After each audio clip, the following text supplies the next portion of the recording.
মুসা আলাইহিস সালাম জিজ্ঞাসা করছে, আমার সাথে কথা বলেন, কারোর সাথে বলবেন? তো বলছে, মুসা তুমি কোথায়, আমি কোথায়? আলাইহিস সালাম, কোথায় তুমি? আমি তো পাহাড়ের পদদেশে, আপনি চূড়ায় হবেন। বাইনি ওয়া বাইনাকা হিজাব, তুমি পাহাড়ের পদদেশে আর তুমি ভাবতেছো আমি চূড়ায়। তোমার আর আমার মাঝে বহুত ৭০,০০০ পর্দা, আমি পর্দার ওই পারে, তুমি এই পারে। প্রত্যেক পর্দা কত মোটা? আলফা সানা, ১০০০ বৎসরের রাস্তা। সাতাতি উম্মাতুন, আসবে এক উম্মত যারা আমার সাথে কথা বলবে, আমিও এদের সাথে কথা বলবো। ফালা হিজাবা বাইনি ওয়া বাইনাহুম, এদের মাঝে আমার মাঝে কোনো পর্দা থাকবে না। আপনি পর্দা ছাড়া আল্লাহর সাথে কথা বলেন, ৫ ওয়াক্ত নামাজে আল্লাহর সাথে কথা বলেন পর্দা ছাড়া। কার জন্য পাইলেন এটা? কার কারণে পাইলেন? হ্যাঁ, বাংলা একটা প্রবাদ বাক্য আছে, সিন্নি খাইলি মোল্লা চিনলি না। ঢাকায় শব্দ, কিন্তু আবার আপনারা রাগ হয়েন না, পুরান ঢাকার শব্দ।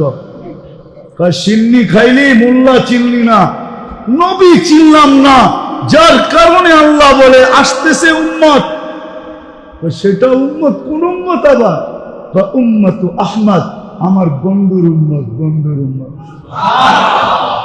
কখন কথা বলবেন? ইদহুম ইয়াসজুদুন, যখন তারা সিজদায় যাবে।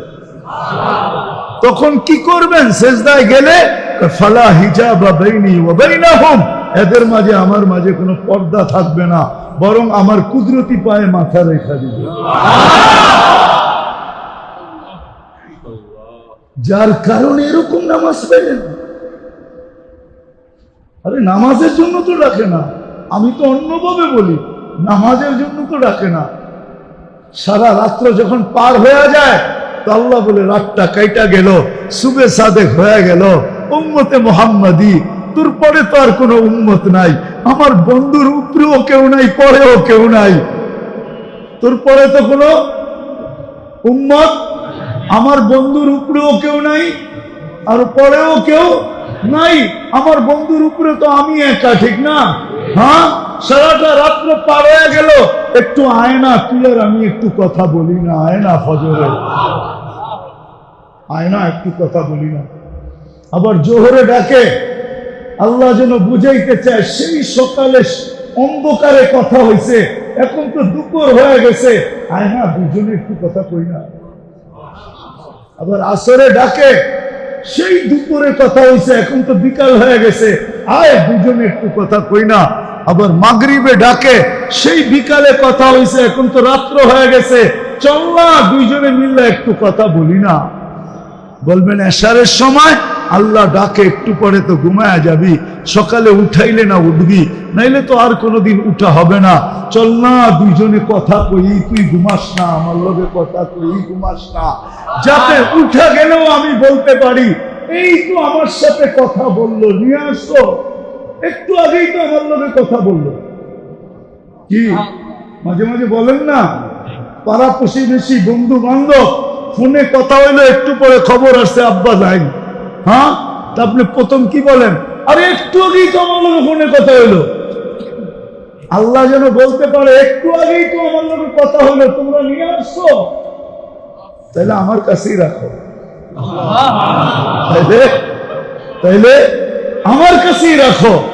যে রসুলের কারণে এটা পাইলেন, ওই রসুলের লাজ কতটুকু রাখলাম, ইজ্জত কতটুকু রাখলাম।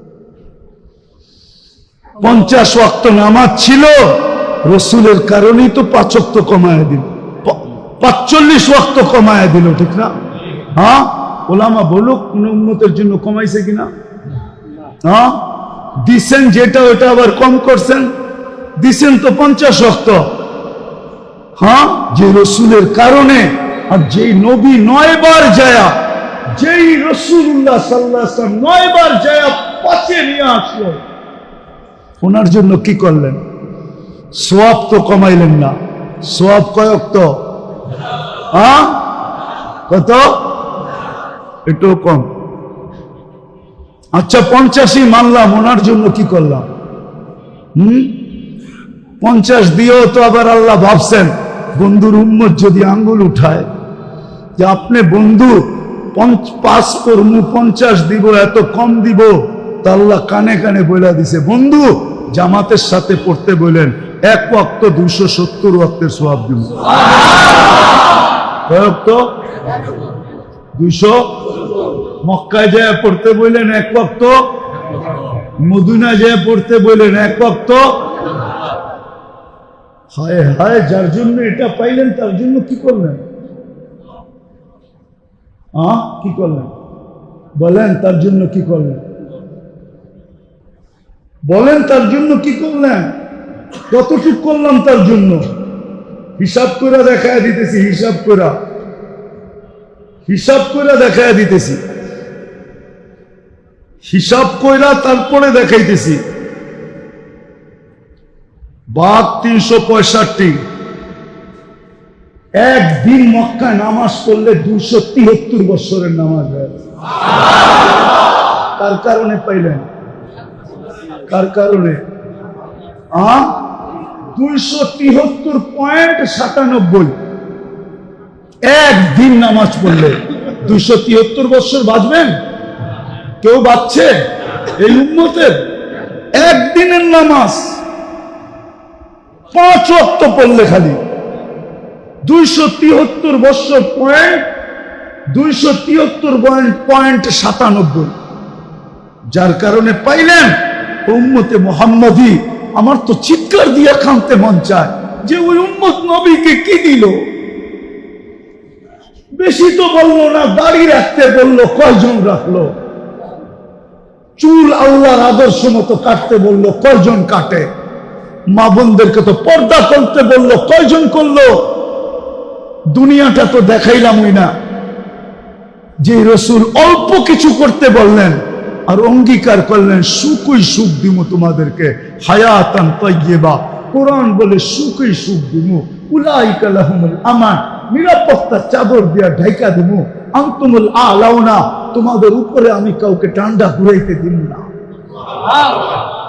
তোমরাই সারা দুনিয়া ডান্ডা ঘুরাবে। লাহুম রিজকুন কারীম, তোমাদেরকে আমি দুনিয়ায় থাকা অবস্থায় পাখির মতো পালবো, জান্নাতে যেরকম পালবো দুনিয়াতে ওরকম পালবো। ইজ্জতের মালা তোমাদের গলায় আমি পরায় রাখবো দুনিয়া আখেরাতে।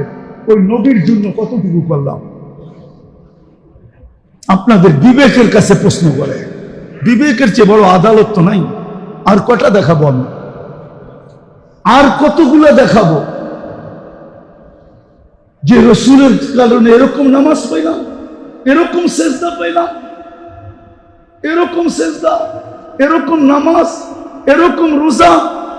কোন উম্মতের যাকাত তো, কোন উম্মতের যাকাত তো কেউ ছুঁয়েও দেখতে পারতো না। 10% যাকাত ছিল। কত? আপনার কত? কত? কার কারণে পাইলেন? ওই নবীর জন্য কি করলাম? 2.5% কতটুক হিসাব করে দিলাম? কতটুক করলাম? ছিল তো 10%। খাওয়ার অনুমতি ছিল না, রেখা দাও। কবুল হইলে আগুন উপর থেকে আসবে, জ্বালায়া ফেলবে, আর তুমি খুশিতে ফুলের মালা গলায় দিবা যে তোমারটা আল্লাহ কবুল করছে। আর যদি কবুল না হয় তাইলে এরকমই পড়া থাকবে, পচা যাবে, নষ্ট হয়ে যাবে, পশু পাখি পর্যন্ত খাবে না। দুনিয়ার সামনে তুমি মুখ দেখাইতে পারবা না যে তোমারটা 2 নম্বর আসিল। এই জন্য আল্লাহ কবুল করে নেয় যে নবীর কারণে এটা পাইলেন যে যাকাত তোমারা একজন আরেকজনকে দিবা, ধনী গরিবকে দিবে। আমি পর্দা দিয়া ডাইকা রাখছি, কবুল হইছে না না হইছে এটা পরে দেখমু, আজকে তোমাকে বেইজ্জত করতে চাই না। আর এটাও কানে কানে বলে দিছে আজকে যদি বেইজ্জত না করি তো কালকেও কিন্তু করবো না। কার কারণে পাইলেন? বলেন নবীর জন্য কতটুকু করলাম? এরকম যাকাত পাইলেন, এরকম যাকাত পাইলেন, এরকম হজ পাইলেন যে বাড়ির থেকে বাইরে